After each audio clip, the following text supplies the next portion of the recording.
Achievers के पीछे तुम दिन रात लगे रहते हो। उनके हैबिट्स बोलो, उनके हॉबीज़ बोलो, उनकी रिलेशनशिप बोलो, उनका पर्सनल लाइफ बोलो, वो कहाँ आते जाते हैं, उनके चॉइसेस क्या हैं, सारी चीज़ें तुम ना अपने निगाहों से टाक टाक करके देखते रहते हो। लाइक तुम्हें हमेशा अपडेटेड रहना पड़ेगा कि अचीवर्स क्या पसंद कर रहे हैं, क्या नहीं पसंद कर रहे हैं।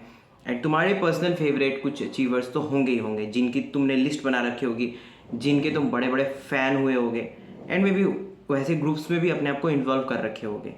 बट अगर तुम भी खुद को अचीवर बनाना चाहते हो और फिर ऐसा लगता है तुम्हें कि शायद achiever banana is very difficult thing, and at the same time तुम्हारे दिमाग में ये भी आता होगा कि शायद अचीवर का जो लाइफ है बहुत बोरिंग, बहुत ज़्यादा तकलीफ़दायक, ऐसा होता होगा। नहीं है, ऐसा नहीं है।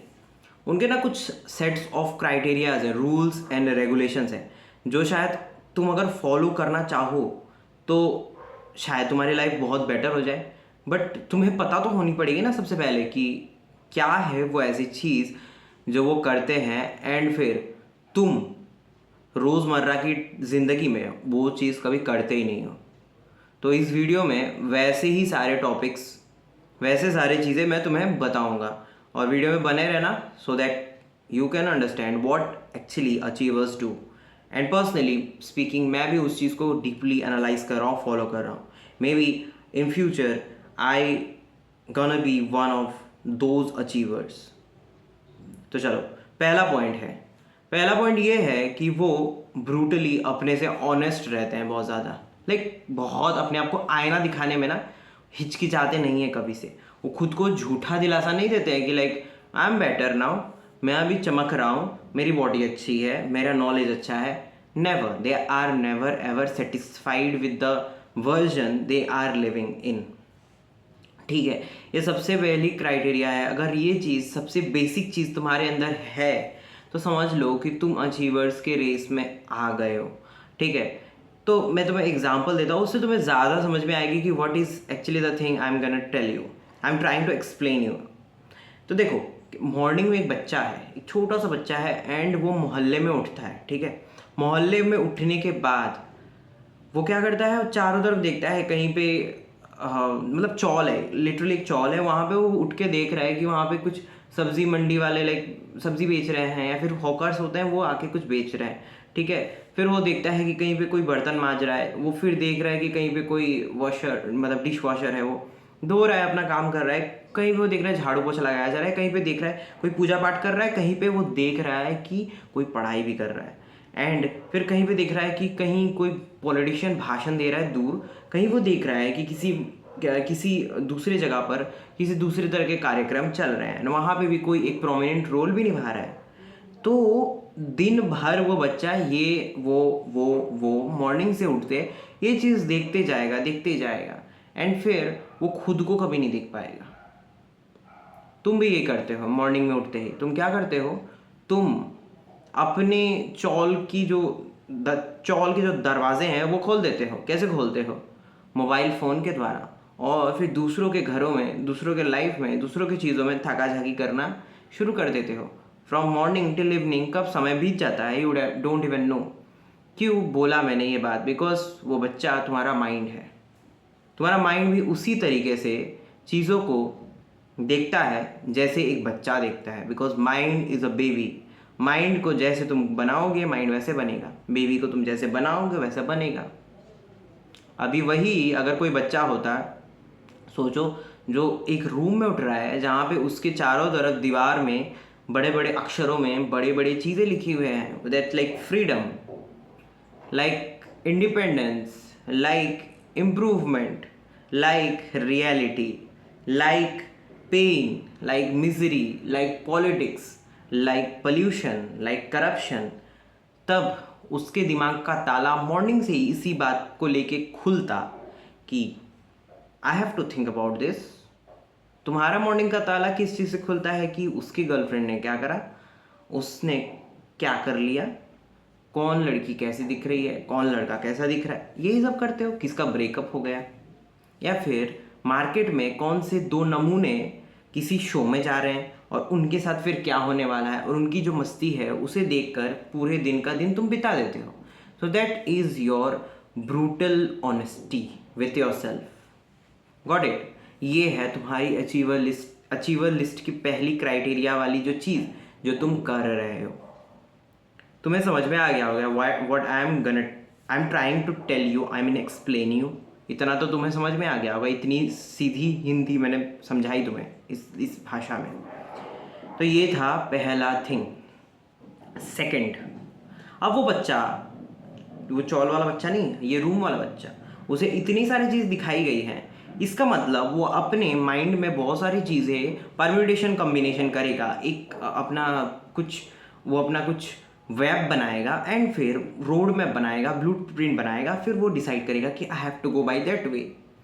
तो अचीवर्स की सेकंड जो कैटेगरी में जो चीज़ आती है, जो उनके लाइफस्टाइल में जो चीज़ है, वो है इट्स अबाउट अम्बिशन.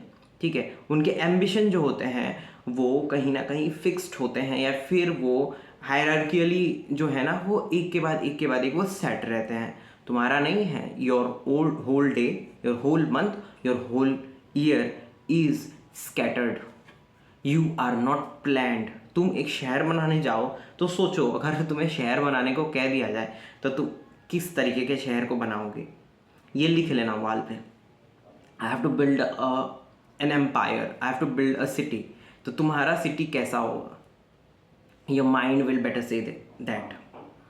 एंड वही उनकी सिटी कैसी होगी, उसके माइन्यूट चीज़ें कैसे होंगे, उसके ड्रेनेज सिस्टम से लेके, उसके लाइटिंग सिस्टम से लेके, उसके बिल्डिंग के कलर्स से लेके, अगर गेस्ट आएंगे तो गेस्ट हाउसेस कैसे होंगे, ऑनररी मेंबर्स आएंगे तो वो कैसे होंगे, वो बेटर ये डिसाइड कर रहा होगा. सो या उनके एम्बिशंस जो होते हैं वो फिक्स्ड होते हैं and they are totally they decided way better कि कैसे किस एम्बिशन की तरफ पहुंचना है. That is the thing.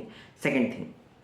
Third, they are obsessed with their ambition और गोल.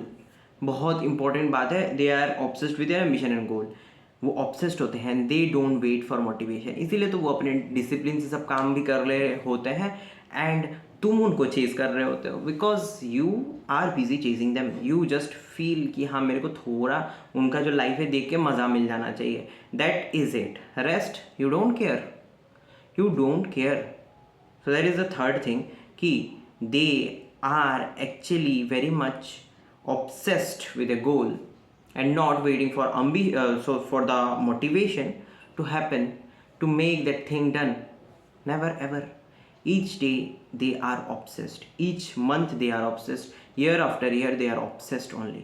The whole life they might be obsessed with that one idea or maybe two. समझ में आ गया? That is the third point. Fourth point, they are not emotionally driven but intellectually driven towards their goal. ठीक है, emotionally driven और intellectually driven क्या होती है? देखो, क्या हुआ, आज का दिन तुम्हारा खराब गया किसी चीज़ के कारण, तुम अब उस गोल को करोगे ही नहीं, उस गोल के सिली से सिली चीज़ को भी नहीं करोगे. But an achiever will do it any how, because उसको पता है कि आज दिन तूफान वाला भी हो सकता है और कल का दिन शायद एक गार्डन में बीत सकता है और मे बी एक ब्यूटीफुल वैली में बीत सकती है, कहीं भी हो सकता है, और मे बी वेकेशंस में भी हो सकती है. But my real ambition is not valley और दैट तूफान और that garden. My ambition is ambition. So each day they just work upon that and doesn't wait कि मतलब उनका इमोशन उन्हें अलाउ करेगा तब वो काम करेंगे, because they are thinking by this and not by the emotion. Got it? That was the fourth point. And fifth point, they are very much boring when it comes to disciplined life.